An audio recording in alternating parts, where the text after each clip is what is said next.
Om Swastiastu, di sini saya selaku perwakilan dari anggota kelompok 4. Pertama-tama saya akan memperkenalkan anggota kelompok saya terlebih dahulu. Yang pertama ada Made Jyotiriani Acarya, kemudian ada Niwayan Juniantari, kemudian saya sendiri Niputu Dia Gayatri, kemudian Kade Ayu Septin Dwi Anggreni, dan kemudian ada Niwayan Satya Aryani Sawitri.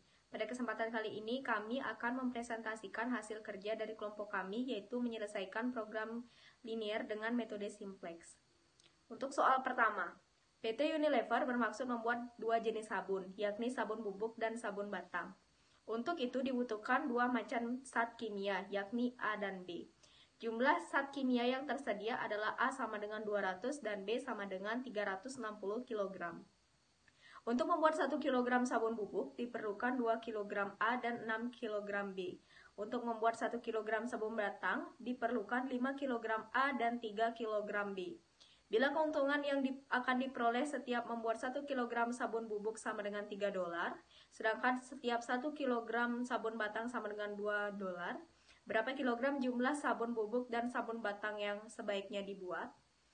Nah, untuk penyelesaian pertama, misalnya sabun bubuk yang diproduksi itu X dan sabun batang Y. Kemudian diperoleh fungsi kendala atau batasan. Yang pertama 2X ditambah 5Y kurang dari 200 untuk fungsi bahan A. Kenapa kurang dari? Karena persediaan itu tidak boleh melebihi jumlah angka tersebut. Kemudian yang kedua, 6X tambah 3Y kurang dari sama dengan 360 untuk fungsi bahan B. Kemudian X lebih dari sama dengan 0, Y lebih dari sama dengan 0. Kemudian penyelesaian selanjutnya, keuntungan sabun bubuk X sama dengan $3, keuntungan sabun batang Y sama dengan $2. Fungsi tujuan maksimal keuntungannya itu adalah Z sama dengan 3X ditambah 2Y. Selanjutnya kita pada langkah pertama, yaitu mengubah pertidaksamaan menjadi persamaan.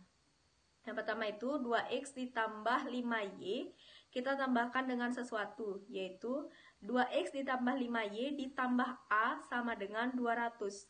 Selanjutnya 6X ditambah 3Y, kita tambahkan juga dengan sesuatu, yaitu 6X ditambah 3Y ditambah B sama dengan 360. Selanjutnya untuk Z sama dengan 3X tambah 2Y, kita tambahkan juga sesuatu. Jadi kita pindahkan ruasnya, yaitu sehingga hasilnya menjadi negatif, yaitu min 3X dikurang 2Y ditambah Z sama dengan 0. Kemudian selanjutnya, penyelesaian selanjutnya pada langkah kedua, yaitu membentuk tabel bantu atau matriks. Nah, di sini kita bisa langsung masukkan fungsi yang sudah kita dapatkan tadi. Mulai dari 2X ditambah 5Y, kemudian ada A, jadi kita masukkan pada kolom A, itu ada 1. Kemudian B tidak ada, jadi kita tulis 0. Z tidak ada, jadi kita tulis 0. Dan hasilnya itu 200. Kemudian yang untuk yang kolom pada baris kedua, yaitu 6X ditambah 3Y. Untuk A tidak ada, jadi kita tulis 0. Kemudian untuk B ada 1, jadi kita tulis 1 pada kolom tersebut. Kemudian untuk Z tidak ada, jadi kita tulis 0. Dan selanjutnya hasilnya adalah 360. Kemudian selanjutnya, min 3X ditambah 2Y. Untuk di kolom A tidak ada, jadi kita tulis 0. Untuk di kolom B juga tidak ada, jadi kita tulis 0. Kemudian Z ada 1, jadi kita tulis 1 pada kolom tersebut. Dan hasilnya itu sama dengan 0. Kemudian selanjutnya kita pada langkah 3A, yaitu menemukan pivot kolom. Nah, jadi pivot kolom yaitu kolom dengan elemen baris terakhir pada negatif. Nah, jadi kita bisa lihat pada kolom ini, baris terakhir paling negatif itu berada pada kolom X. Nah, berarti kolom X merupakan pivot kolom. Kemudian selanjutnya kita pada langkah 3B, yaitu menemukan rasio. Nah, rasio merupakan hasil dibagi elemen pivot kolom. Nah, jadi kita bisa perhatikan hasil dan kita bagi dengan pivot kolom, yaitu 200 dibagi 2 sama dengan 100. Kemudian 360 dibagi dengan 6 sama dengan 60. Kemudian selanjutnya 0 dibagi dengan min 3 yaitu sama dengan 0. Jadi rasionya bisa kita dapatkan 100, 60 dan juga 0. Jadi di sini saya akan menjelaskan mengenai cara mencari V-port baris. Cara mencari V-port baris yaitu kita lihat rasio yang nilainya terkecil positif. Dari ketiga rasio tersebut, hasil terkecil positif yaitu pada angka 60, yaitu pada baris kedua. Kenapa tidak 0? Karena 0 berada di antara angka positif dan angka negatif.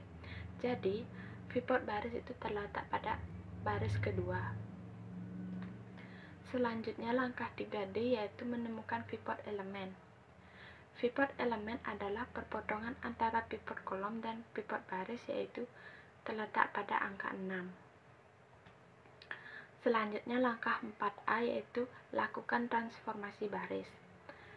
Transformasi baris ini kita akan menjadikan V-port elemen menjadi 1 dengan rumus R2 transformasi ubah angka 6 yaitu V-port elemen menjadi 1 yaitu R2 transformasi 1/6 kali R2. 1/6 kali 6 sama dengan 1. 1/6 kali 3 sama dengan 1/2. 1/6 kali 0 sama dengan 0. 1/6 kali 1 sama dengan 1/6. 1/6 kali 0 sama dengan 0. 1/6 kali 360 sama dengan 60. Langkah ke-4B yaitu lakukan transformasi baris. Transformasi baris dilakukan dengan cara menjadikan V-port kolom yaitu 0 selain V-port elemen dengan rumus yang pertama yaitu R1 transformasi R1 ditambah min 2 kurung tutup dikali R2. Min 2 dikali 1 ditambah 2 hasilnya 0. Min 2 dikali 1/2 ditambah 5 hasilnya 4. Min 2 dikali 0 ditambah 1 hasilnya 1. Min 2 dikali 1/6 ditambah 0 hasilnya min 1/3. Min 2 dikali 0 ditambah 0 hasilnya 0. Min 2 dikali 60 ditambah 200 hasilnya 80. Rumus yang kedua yaitu R3 transformasi R3 ditambah 3 kurung tutup kali R3. 3 dikali min 3 ditambah min 3 hasilnya 0. 3 dikali min 2 ditambah min 2 hasilnya min 1/2. 3 dikali 0 ditambah 0 hasilnya 0. 3 dikali 0 ditambah 0 hasilnya 1/2. 3 dikali 1 ditambah 1 hasilnya 1. 3 dikali 0 ditambah 0 hasilnya 180. Dari transformasi tersebut kita menemukan hasil seperti yang terlihat pada slide. Karena hasil akhir X dan Y belum nilainya positif, maka kita akan mengulangi langkah 3 dan 4. Langkah ketiga A yaitu menentukan V-port kolom. V-port kolom ditentukan dengan cara kolom dengan elemen baris terakhir hasilnya negatif, yaitu terletak pada baris Y. Baik, langkah selanjutnya adalah mengulang langkah 3B, yaitu menemukan rasio. Rasio ditemukan dengan cara membagi elemen pada kolom hasil dengan elemen pivot kolom. Yang pertama, 80 dibagi 4 adalah rasio yang pertama adalah 20. Yang kedua, 60 dibagi setengah 120 dan 180 dibagi min setengah adalah min 360. Selanjutnya adalah langkah 3C yaitu menemukan pivot baris. Pivot baris merupakan baris dengan rasio yang paling kecil. Di sini rasio positif yang paling kecil adalah 20. Jadi pivot barisnya adalah baris yang pertama. Selanjutnya langkah 3D, yaitu menemukan pivot elemen. Pivot elemen merupakan perpotongan antara pivot kolom dan pivot baris. Di sini pivot kolomnya adalah kolom Y dan pivot barisnya ada pada baris pertama. Jadi pivot elemennya adalah 4. Selanjutnya adalah langkah 4A, yaitu melakukan transformasi baris. Yang pertama, yaitu menjadikan pivot elemen menjadi 1. Sehingga kita mendapatkan rumus, yaitu R1 ditransformasikan 1/4 dikali R1. Jadi 0 kali 1/4 adalah 0, 1/4 dikali 4 adalah 1, 1/4 dikali 1 adalah 1/4, 1/4 dikali min 1/3 adalah min 1/12, 1/4 dikali 0 adalah 0, dan 1/4 dikali 60 adalah 20. Baik, selanjutnya adalah langkah 4B, yaitu melakukan transformasi baris, yaitu mengubah pivot kolom selain pivot elemen menjadi 0. Di sini pivot kolom selain pivot elemen adalah setengah dan minus setengah, sehingga kita mendapatkan rumus untuk baris kedua, yaitu R2 ditransformasikan R2 tambah minus setengah kali R1. Dan untuk baris ketiga, yaitu R3 ditransformasikan R3 tambah setengah kali R1. Untuk baris kedua, perhitungannya min setengah kali 0 ditambah 1, 1. Min setengah kali 1 ditambah setengah adalah 0. Min setengah kali 1/4 ditambah R2 ditambah 0 adalah min 1/8. Min setengah kali min 1/12 ditambah 1/6 adalah 5/24. Min setengah kali 0 ditambah 0 adalah 0. Min setengah kali 20 ditambah 60 adalah 50. Dan untuk baris ketiga, setengah kali 0 ditambah 0 adalah 0. Setengah kali 1 ditambah min setengah adalah 0. Setengah kali 1/4 tambah 0 adalah 1/8. Setengah kali min 1/12 ditambah 1/2 adalah 11/24. Setengah kali 0 ditambah 1 adalah 1. Setengah kali 20 ditambah 180 adalah 190. Di sini kita mendapatkan angka 010 di kolom X, 100 di kolom Y, dan 001 di kolom Z. Sehingga kita mendapat kesimpulan, yaitu seperti ini.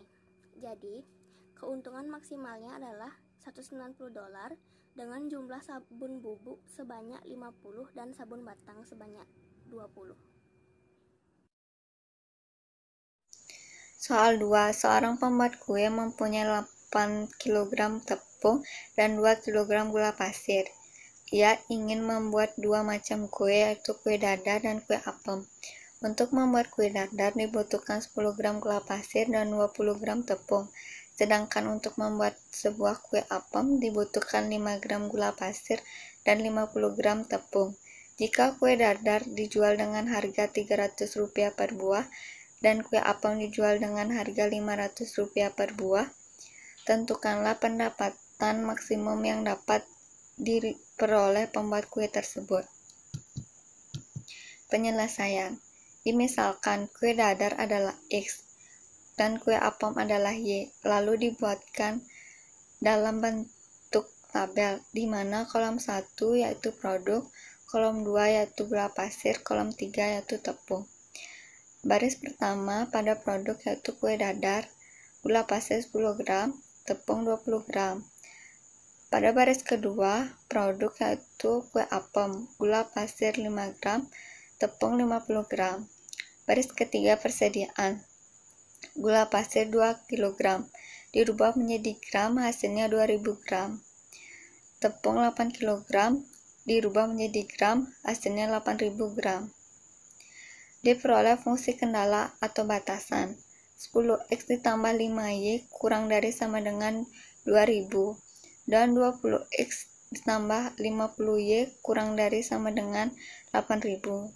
Disederhanakan menjadi 2x tambah y kurang dari sama dengan 400, dan 2x ditambah 5y kurang dari sama dengan 800. X lebih dari sama dengan 0, dan y lebih dari sama dengan 0. Fungsi tujuannya yaitu Z sama dengan 300x ditambah 500y. Langkah 1. Mengubah ketidaksamaan menjadi persamaan. Di sini terdapat 3 fungsi, yaitu 2 fungsi kendala dan 1 fungsi tujuan, di mana fungsi kendalanya masih berbentuk pertidaksamaan. Jadi dirubah terlebih dahulu menjadi bentuk persamaan, dengan menambahkan variabel pembantu. Fungsi pertama yaitu 2x ditambah y kurang dari sama dengan 400 ditambah variabel pembantu misalnya r, maka akan menjadi 2x ditambah y ditambah r sama dengan 400. Fungsi kedua yaitu 2x ditambah 5y kurang dari sama dengan 800 ditambah variabel pembantu misalnya s, maka akan menjadi 2x ditambah 5y ditambah s sama dengan 800. Dan fungsi ketiga, Z sama dengan 300x ditambah 500y dirubah menjadi 1 ruas, maka akan menjadi min 300x dikurang 500y ditambah Z sama dengan 0. Langkah kedua, membentuk tabel bantu atau matriks. Setelah mengubah menjadi bentuk persamaan, masukkan variabel persamaan tersebut ke dalam kolom, dan konstantanya dimasukkan pada baris. Hasilnya seperti tabel ini. Langkah ketiga, menentukan pivot kolom, rasio, pivot baris, dan pivot elemen. 3A. Menentukan pivot kolom, yaitu kolom dengan elemen baris terakhir paling negatif. Karena min 500 adalah elemen baris paling negatif, jadi pivot kolomnya terletak pada kolom kedua. 3B. Tentukan rasio dengan membagi hasil dengan pivot kolom. 400 dibagi 1 sama dengan 400, 800 dibagi 5 sama dengan 160, 0 dibagi min 500 sama dengan 0. Angka 3C yaitu menentukan pivot baris, yaitu baris dengan rasio positif terkecil, yaitu baris kedua, yaitu 160. Langkah 3D, pivot elemen, yaitu perpotongan pivot kolom dengan pivot baris, maka pivot elemennya yaitu 5. Langkah 4A, transformasi baris, ubah pivot elemen menjadi 1, karena akan menjadi acuan. Caranya dengan menggalikan baris tersebut dengan konstanta yang tidak 0, karena pivot elemennya 5, maka dikalikan dengan 1/5. Artinya, R2 transformasi 1/5 dikalikan R2. Jadi baris kedua semuanya dikalikan 1/5, maka 1/5 dikali 2 sama dengan 2/5, 1/5 dikali 5 sama dengan 1, 1/5 dikali 0 sama dengan 0, 1/5 dikali 1 sama dengan 1/5, 1/5 dikali 0 sama dengan 0, 1/5 dikali 800 sama dengan 160. Ini merupakan tabel yang baru, di mana baris kedua sudah ditransformasi. Jadi baris pertama dan baris ketiga tetap. Langkah selanjutnya, yaitu langkah 4B, masih melakukan transformasi baris, yaitu mengubah pivot kolom menjadi 0 selain pivot elemen. Maka dari itu, kita dapat rumus pada huruf X baris pertama, yaitu R1 ditambah min 1 dikali R2. Nah, kalau kita lihat pada baris pertama, kolom X yaitu 2, maka min 1 dikali 2/5 ditambah 2 sama dengan 8/5. Min 1 dikali 1 ditambah 1 sama dengan 0. Min 1 dikali 0 tambah 1 sama dengan 1. Min 1 dikali 1/5 ditambah 0 sama dengan min 1/5. Min 1 dikali 0 ditambah 0 sama dengan 0. Min 1 dikali 160 tambah 400 sama dengan 240.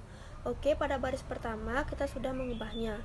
Pada baris kedua, kita tidak usah mengubah lagi. Sedangkan pada baris ketiga yaitu R3 ditambah 500 dikali R2, maka pada kolom X baris ketiga transformasinya itu 500 dikali 2/5 ditambah min 300 sama dengan min 100. 500 dikali 1 ditambah min 500 sama dengan 0. 500 dikali 0 ditambah 0 sama dengan 0. 500 dikali 1/5 ditambah 0 sama dengan 100.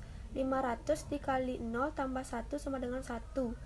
500 dikali 160 tambah 0 sama dengan 80.000. Langkah selanjutnya itu langkah 5, mengecek nilai variabel pada baris terakhir. Tetapi pada baris terakhir masih terdapat nilai atau variabel yang negatif. Maka dari itu kita harus mengulang langkah 3 dan 4. Baik, kita kembali lagi ke langkah 3A, yaitu menemukan pivot kolom, yang dimana pivot kolom ini adalah kolom dengan elemen baris terakhir yang paling negatif. Nah, kita lihat dan kita gambarkan kembali tabel yang tadi. Maka dari itu, kita lihat baris terakhir yang manakah paling negatif atau negatif yang paling besar, yaitu min 100. Maka kolom ini disebut pivot kolom. Kemudian langkah selanjutnya yaitu langkah 3B. Kita menemukan rasio dengan cara membagi hasil dengan pivot kolom, yaitu rasio baris pertama adalah 240 dibagi 8/5 sama dengan 150. Rasio baris kedua adalah 160 dibagi 2/5 sama dengan 400. Dan rasio baris terakhir adalah 80.000 dibagi min 100 sama dengan min 800. Selanjutnya langkah ketiga C itu kita temukan pivot baris, yang dimana pivot baris ini adalah baris dengan rasio positif terkecil. Jadi kita lihat tabel yang tadi yang sudah kita temukan rasionya, dan rasio yang paling terkecil yaitu 150. Maka pivot barisnya berada pada baris pertama. Langkah terakhir yaitu langkah 3D, menemukan pivot elemen. Jadi ada 3 pivot yang kita temukan. Yang pertama pivot kolom, yang kedua pivot baris, dan yang ketiga pivot elemen. Yang dimana pivot elemen ini adalah perpotongan pivot kolom dan pivot baris. Nah, kalau kita lihat kembali tabel sebelumnya, kita sudah menemukan pivot kolomnya, yaitu kolom pertama atau kolom X.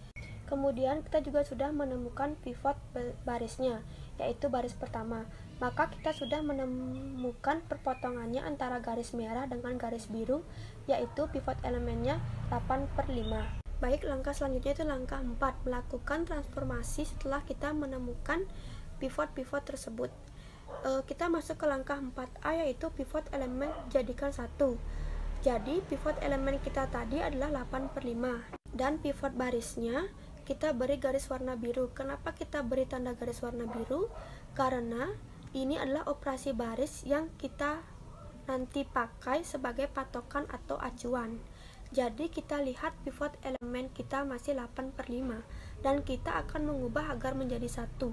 Kenapa kita rubah pivot elemen ini? Karena dia menjadi acuan bagi yang lainnya. Jadi cara mencari 8/5 menjadi 1, kita mengalihkan baris ini dengan suatu konstanta yang tidak 0, yaitu mengalihkan 8/5 dengan 5/8. Jadi transformasinya adalah R1 transformasi 5/8 dikali R2. Jadi caranya yaitu 8/5 dikali 5/8 sama dengan 1.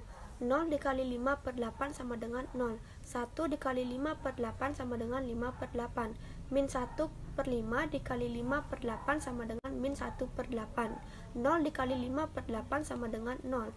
240 dikali 5/8 sama dengan 150. Oke, jadi tabel yang baru ini dimana baris pertama sudah berubah. Nah, baris kedua dan ketiga tidak berubah karena kita tidak melakukan transformasi, dan kita tulis tetap saja. Oke, kita lanjut ke langkah 4B. Masih melakukan transformasi baris, yaitu mengubah pivot kolom menjadi 0 selain pivot elemen. Pivot elemennya sudah kita jadikan 1. Nah, sekarang yang lainnya kita jadikan 0, yaitu 2/5 dan min 100 ini kita jadikan 0. Caranya bukan mengalihkan dengan 0, tetapi dikalikan dengan konstanta berapapun asalkan tidak 0. Maka dari itu kita dapat rumus pada huruf X baris kedua, yaitu R2 ditambah min 2/5 dikali R1. Lalu kenapa min 2/5? Karena 2/5 agar menjadi 0 harus dikurangkan dengan min 2/5. Jadi caranya mencari baris kedua yaitu min 2/5 dikali 1 ditambah 2/5 sama dengan 0. Min 2 per 5 dikali 0 ditambah 1 sama dengan 1. Min 2 per 5 dikali 5 per 8 ditambah 0 sama dengan min 1 per 4. Min 2 per 5 dikali min 1 per 8 ditambah 1 per 5 sama dengan 3 per 20. Min 2 per 5 dikali 0 tambah 0 sama dengan 0. Min 2 per 5 dikali 160 ditambah 150 sama dengan 96. Baris kedua tidak usah mengubah lagi, sedangkan pada baris ketiga yaitu R3 transformasi R3 ditambah 100 dikali R1. Acuannya tetap R1, maka cara mencari baris ketiga yaitu 100 dikali 1 ditambah min 100 sama dengan 0. 100 dikali 0 ditambah 0 sama dengan 0. 100 dikali 5 per 8 ditambah 0 sama dengan 500 per 8. 100 dikali min 1 per 8 ditambah 100 sama dengan 700 per 8. 100 dikali 0 ditambah 1 sama dengan 1. 100 dikali 150 ditambah 80.000 sama dengan 95.000. Kemudian langkah kelima, mengecek nilai variabel pada baris terakhir. Dan kita lihat di sini, pada baris terakhir sudah tidak ada yang negatif di bagian variabelnya, maka sudah optimal. Dan kita tinggal mencari kesimpulannya. Kita cari yang sudah pernah menjadi pivot kolom, maka X adalah jumlah kue dadar sama dengan 150. Y adalah kue apem sama dengan 96. Z adalah keuntungannya sama dengan 95.000. Jadi, kesimpulannya itu keuntungan maksimalnya adalah 95.000 dengan jumlah kue dadar sebanyak 150 dan jumlah kue apem sebanyak 96. Sekian presentasi dari kelompok kami. Jika ada kesalahan kata maupun pengucapan yang kurang jelas, mohon dimaafkan. Kami tutup dengan para musanti. Om Santi Santi Santi.